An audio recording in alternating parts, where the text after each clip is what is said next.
Of all the ways to promote your product, brand, or organization, the most effective is customer-to-customer word of mouth. Advertising, personal communication, and social media are all great ways to get information to your various audiences, but they're the word of the marketer, and that word isn't always trusted because there's an inherent conflict of interest. Do the marketers really want to solve my problems, or do they just want to take my money? So why does word of mouth work so well? There are 3 reasons. First, people perceive other customers, even when they're complete strangers, to be more trustworthy than the marketed brand.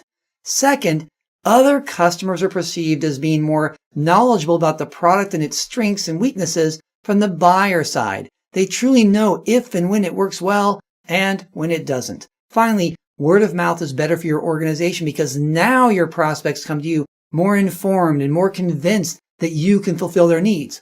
They've been, in a sense, vetted or screened via deeper conversations with former customers that resulted in their desire to seek you out. But there's something you need to do on your side.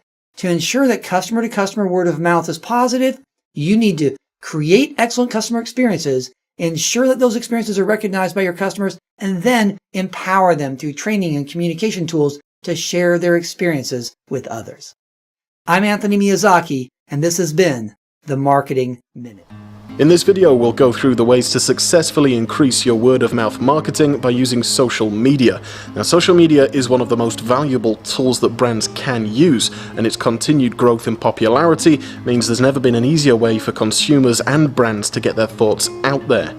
Social media today have released stats showing that 92% of us rely on the recommendations of our friends over any other form of advertising.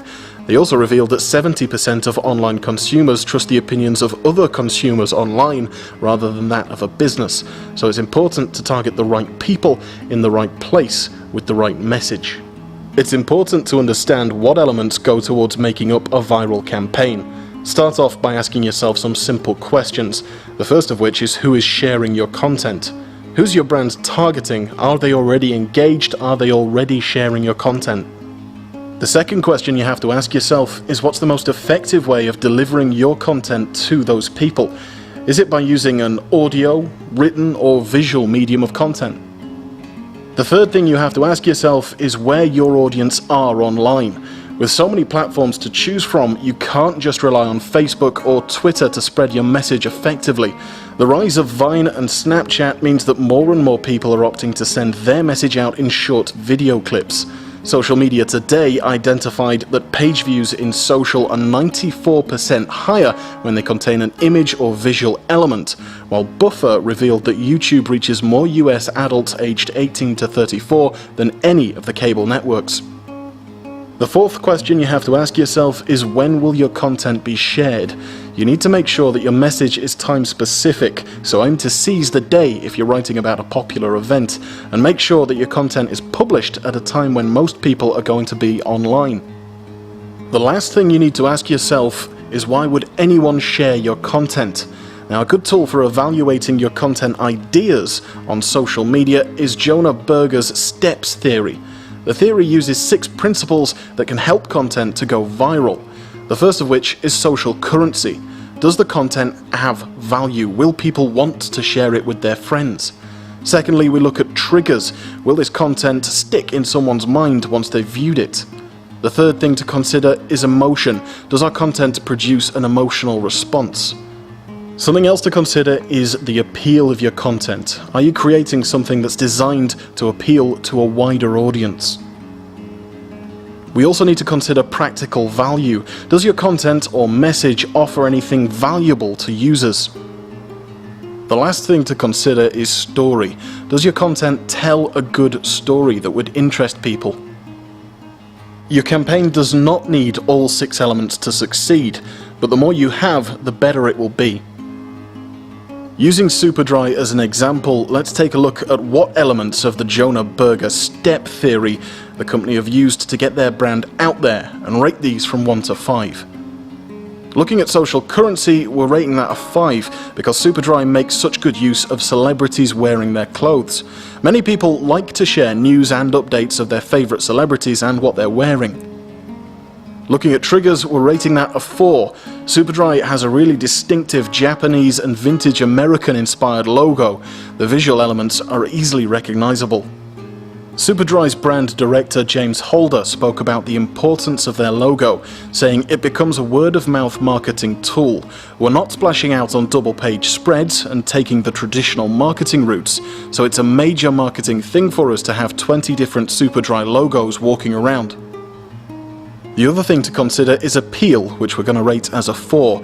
Superdry's reliance on word-of-mouth marketing means that it depends on the public to talk about the brand, a brand which is built to show and built to grow. It's the combination of these things that makes social media marketing so powerful.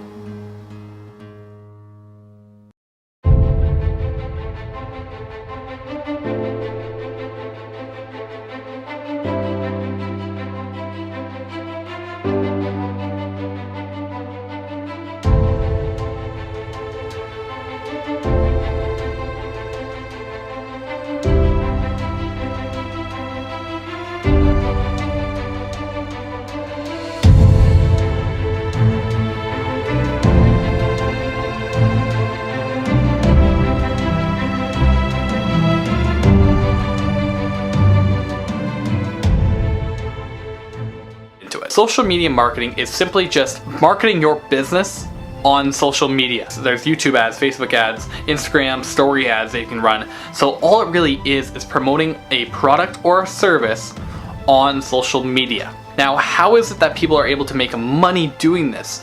See, business owners are extremely busy people. They don't always have the time to sit there and actually, post every single day on social media, and really they don't know what they're doing whatsoever. A lot of business owners are a little bit older. They may not know what the hell they're doing. There's so many different ways that you could advertise your business, and a lot of the businesses are still in that old mentality where it's better to run a radio ad or a even more expensive ad on TV, when majority of people are no longer watching TV, and a lot of them are no longer even listening to the radio. A lot of businesses get this wrong, where they think that they need to advertise out on these places, when really where everyone's attention is on social media.